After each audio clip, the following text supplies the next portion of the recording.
My name is David Turner, and the first thing you should know about me is that I never believed in the end of the world. Not really. Not in the way people talk about it anyway.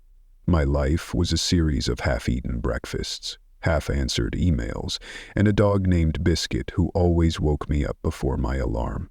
But the morning everything started to unravel, it was the silence that caught me first. The world didn't end with a bang, or even a scream. It started with something missing. Usually the morning news blared from Mrs. Rodriguez's apartment across the hall, but that day I heard nothing but the hum of my refrigerator and Biscuit's impatient whine. I let him out, poured my coffee, and stared out the window. The sun looked the same as always, but something in the air felt heavy, like a storm was coming. A kid biked past our building, then stopped to cough. A dry, ugly sound that echoed up the street. 2 army trucks idled outside the grocery store, and a dark red stain smeared the sidewalk near the entrance. I thought at first it was spilled wine. Then I saw the streaks dragged along like someone had tried to wipe it away. My stomach twisted, but I told myself it was nothing. I told myself a lot of things that day. I made breakfast, burned my toast, and texted my sister Melanie. She didn't reply, which was weird because she always sent me a thumbs-up emoji, even if she was mad. I shrugged it off. My phone buzzed. Amber, my ex, asking if I'd seen the news. Turn on Channel 9. Something's happening downtown. I grabbed the remote and flipped through every local channel. Nothing but an emergency alert, red letters scrolling across the bottom of the screen. Words like invasion and fortify your home didn't register right away. I just stared at the screen, waiting for someone to say, "Just kidding," like those old prank radio shows. Across the street, Mr. Allen was arguing with 2 soldiers, pointing at his front door. He was a Vietnam vet, grumpy but harmless. He never let anyone on his porch. Now he was letting these soldiers inside. I looked down at Biscuit and realized I hadn't heard a single car horn or delivery truck all morning. Not even the garbage guys. My phone lost service. My neighbor Liz banged on my door. She was breathing hard, hair wild, pajamas tucked into rain boots. "David, is your phone working? Mine's dead. And my brother in Florida isn't answering. Did you see the trucks?" I nodded, but it didn't feel real. We stood there, staring at each other, while Biscuit barked at nothing. Somewhere down the block, glass shattered. I jumped. Liz leaned closer, whispering, "Something's wrong with Mrs. Rodriguez. I heard her coughing all night. Now she's just quiet." That's when we both realized the silence wasn't peace. It was waiting. It was fear. I grabbed a chair and shoved it under the doorknob, just in case. Liz ran back to her apartment, and I heard the click of every lock she had. The emergency alert flashed again. First zombie invasion alert. Fortify your home immediately. It was right there in bold. I laughed. Actually laughed. Because what else do you do when the world starts talking about zombies like it's a fire drill? But no one was running outside. Everyone was hiding, peeking through curtains, calling out names and getting no answer. I checked on Biscuit, who was whining at the back door, tail between his legs. That's when I saw the figure moving in Mrs. Rodriguez's kitchen window.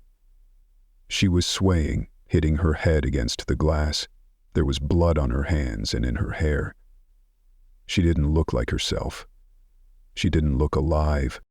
I stepped back, breath stuck in my chest, and realized there were more people outside now. Neighbors, wandering in circles, hands dragging along fences, blood trailing behind them. No screams. Just a low animal moan that made my hair stand up. I grabbed the baseball bat from the closet and started shoving furniture against the windows. I texted Melanie again. Nothing. I messaged Amber. "I'm barricading the place, are you okay?" No response. I started sweating, cursing myself for not buying that emergency kit when the news was all about hurricanes. My hands shook as I screwed plywood over the back door, Biscuit barking the whole time. I looked around my apartment, at the half-finished puzzle on the table, the birthday card from Melanie on the fridge, the old wedding photos I'd never taken down. I thought about what I'd miss if this was it. Bad coffee, biscuits, warm fur, arguing about football with my friends, all those normal things, suddenly precious and far away. I checked the news again, but the screen was frozen, red alert scrolling forever. More banging from next door. Someone, or something, trying every handle. I sat on the floor, bat in hand, biscuit pressed against my side, and listened to the world outside change shape. My heart hammered, my mind raced with questions. Should I have called my parents? Should I have left the city? What if nobody comes to help? That was the last normal moment of my life, the quiet before the invasion, when I was still pretending everything could go back to normal if I just waited it out. But the truth is, the world didn't end all at once. It ended in pieces. Missed calls, broken windows, and the way my dog trembled in my lap while the dead tried to come home. I don't know how long I sat there, listening to the sound of fists and palms slapping at glass, but it felt like hours. Every time I almost convinced myself to move, another dull thud would slam into the front door, or Biscuit would let out a low growl and shove his head under my arm. My phone battery died around noon, and when I tried the landline, it just buzzed in my ear. Dead air. I could hear TVs in other apartments, emergency broadcasts stuck on a loop, the same two messages repeating, but no matter how many times I heard the words zombie and fortify, I couldn't make myself believe it. Not all the way. Even when the smell started drifting through the cracks, sweet and rotten like spoiled meat left in a hot car, it felt like a fever dream. I wasn't ready to believe the dead could walk. My apartment isn't much. 1 bedroom, tiny kitchen, couch I bought secondhand off Craigslist. I'd always joked about the windows being too high to break into. Now I was grateful. I pulled down the shower curtain to cover the only glass that could be seen from the street, then dragged my bed frame in front of the door for extra weight. Biscuit kept pacing from room to room, nails clacking on the linoleum, whining every time he heard a scream or a crash outside. I tried calling for help, tried texting everyone I knew, even people I hadn't talked to in years. The messages went nowhere.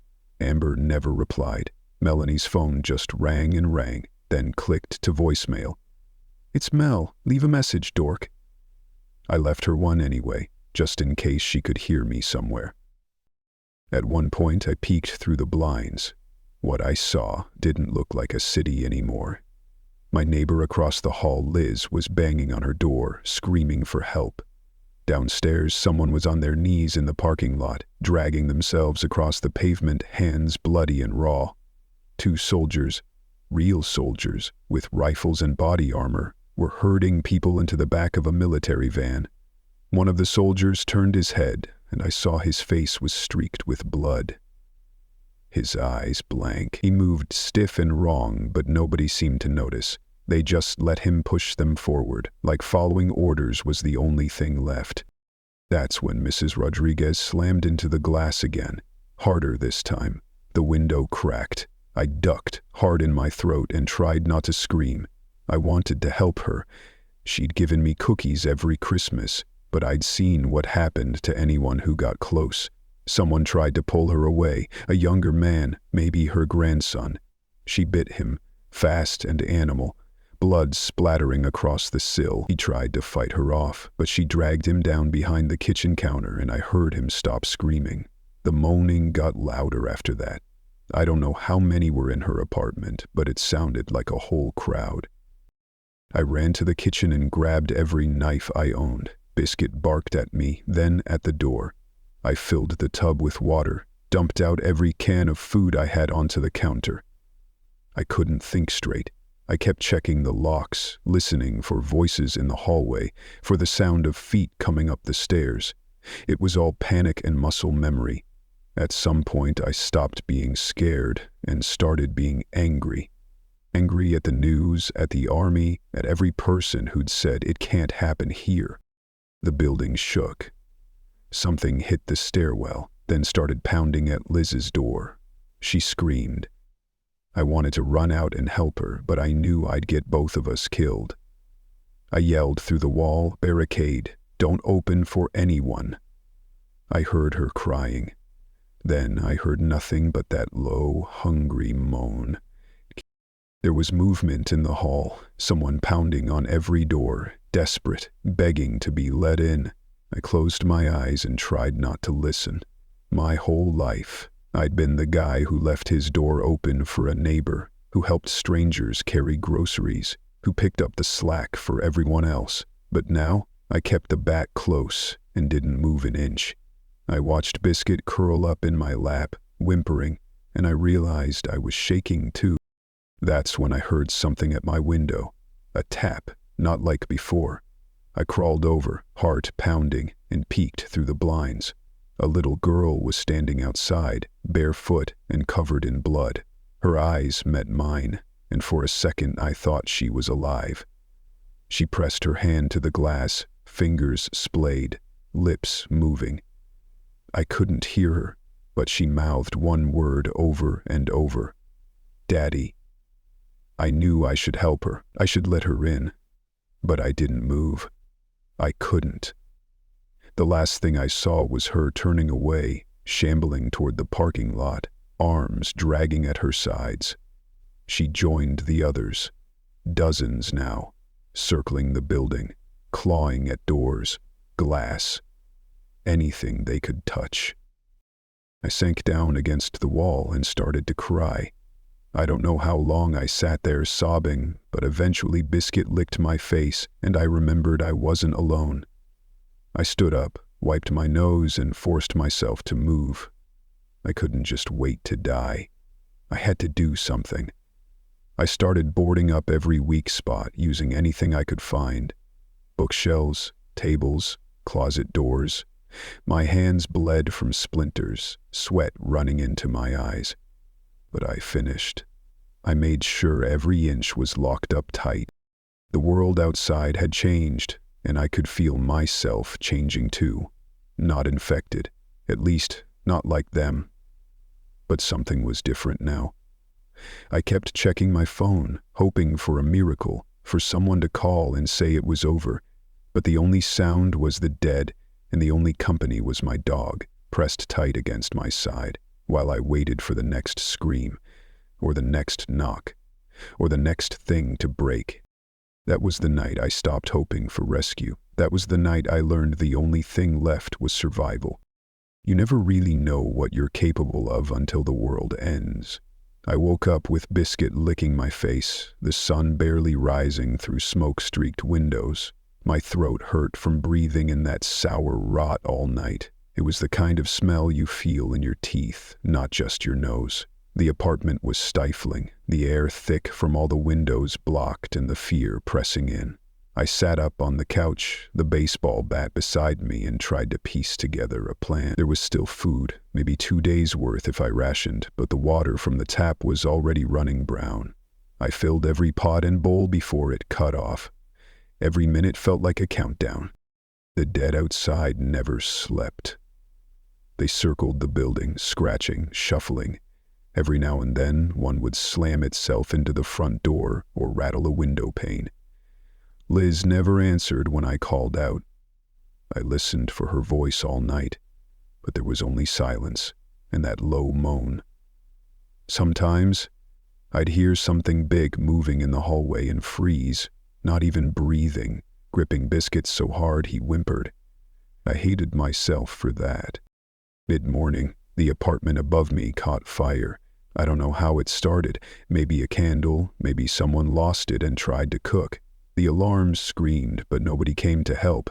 I heard glass breaking and footsteps running up and down the stairs. Then came the banging on doors, desperate, loud. I pressed myself flat against the floor, clutching the bat as smoke filled the hallway. The front door to the building burst open, and I heard screams, real, human screams, and gunshots. There was a stampede, feet thundering down the stairs, and then that wet, tearing sound I'll never forget. Biscuit growled, but I held him tight. I kept whispering that we'd be okay, But even I didn't believe it. The fire spread fast. I heard it chewing up the floors above me, the popping of wood and plastic. Smoke leaked through the walls, and I knew if I didn't get out soon, I'd burn or choke. I shoved the couch from the door and peered into the hallway, bat raised, heart hammering.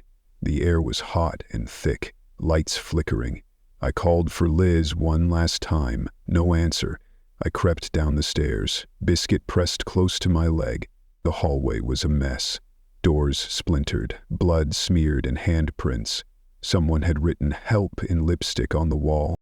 The lobby was chaos. There were maybe 8 people left, all wide-eyed and frantic, some armed, most not. A soldier was dead by the doors, half his face gone, rifle lying beside him.